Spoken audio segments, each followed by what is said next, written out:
Hello students, welcome back to NEP channel.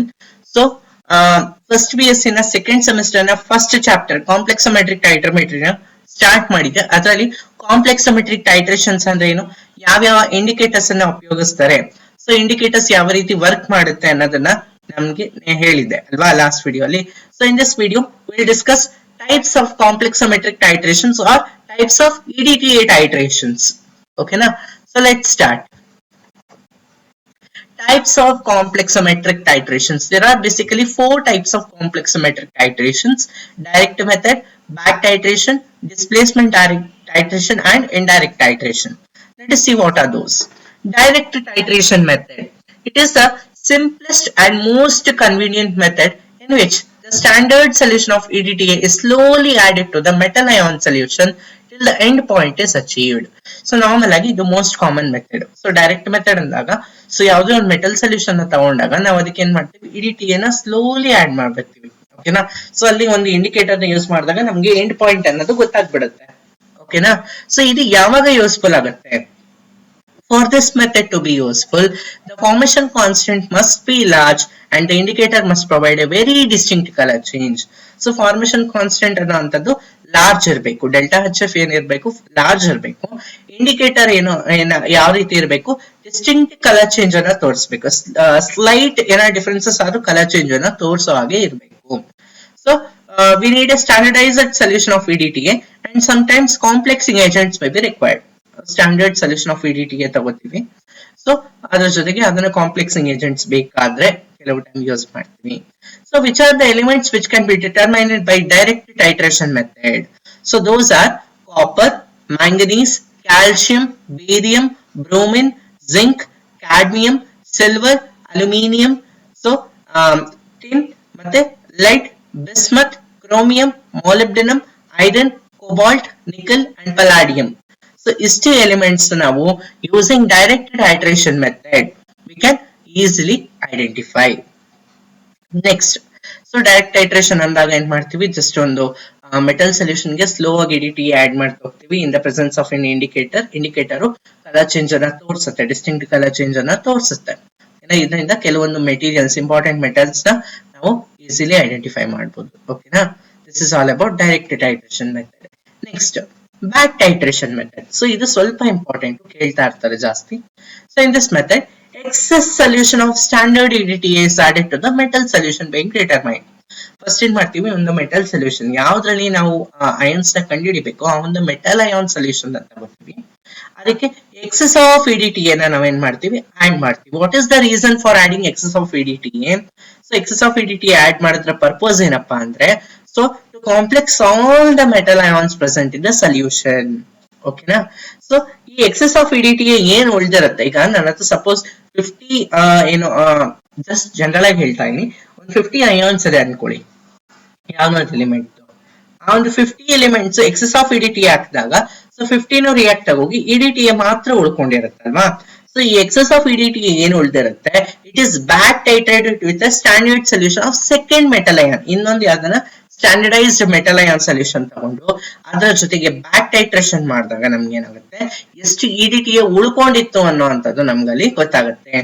So if you know how much amount of EDTA was remaining, then we can easily calculate how much of amount of EDTA was used in the reaction. First reaction ಅಲ್ಲಿ ಎಷ್ಟು use ಆಗಿತ್ತು ಅನ್ನೋದನ್ನ ಈಸಿಯಾಗಿ ನಾವು ಕಂಡುಹಿಡಿಯಬಹುದು.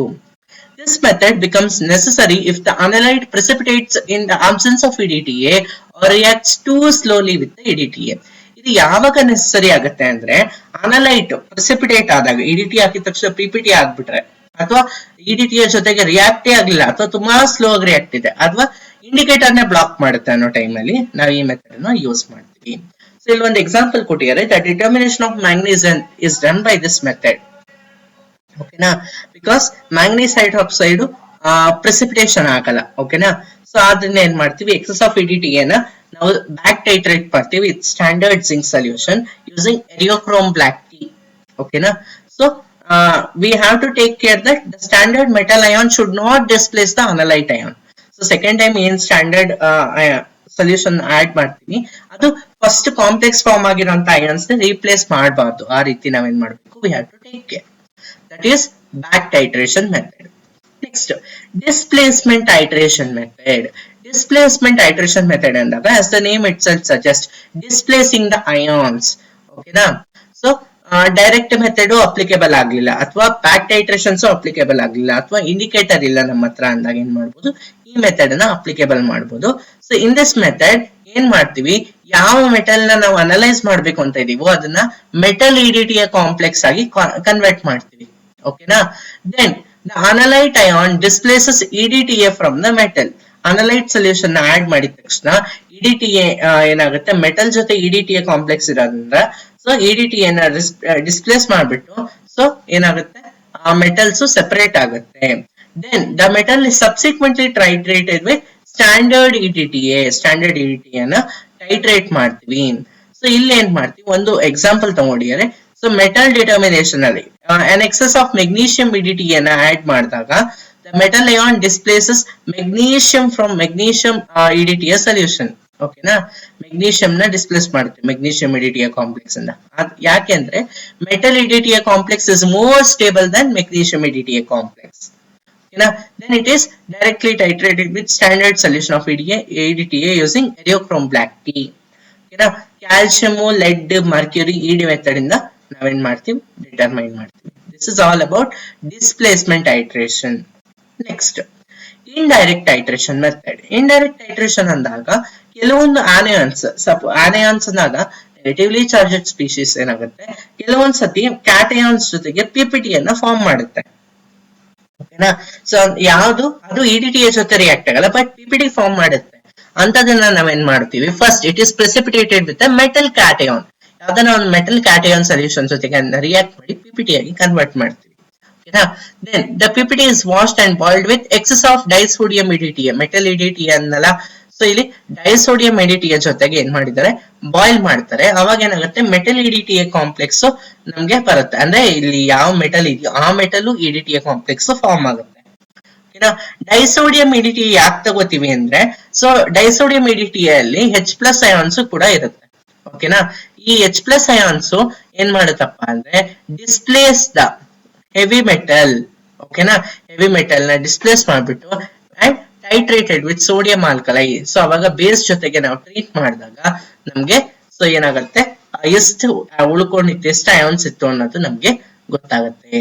Therefore, this method is also called as alkalimetric titration. Alkalimetric titration ಅಂತ ಈ method ಅನ್ನ ಕರಿತೀವಿ. ಯಾಕಂದ್ರೆ ಆಲ್ಕಲಿನೇ ಯೂಸ್ ಮಾಡ್ತೀವಿ. Alkali means nothing but basic solutions ಅಲ್ವಾ? ಬೇಸಿಕ್ ಸೊಲ್ಯೂಷನ್ ಅನ್ನ ಯೂಸ್ ಮಾಡೋದ್ರಿಂದ ಏನಂತ ಕರಿತೀವಿ, ಆಲ್ಕಲಿಮೆಟ್ರಿಕ್ ಟೈಟ್ರೇಷನ್. ಓಕೆನಾ?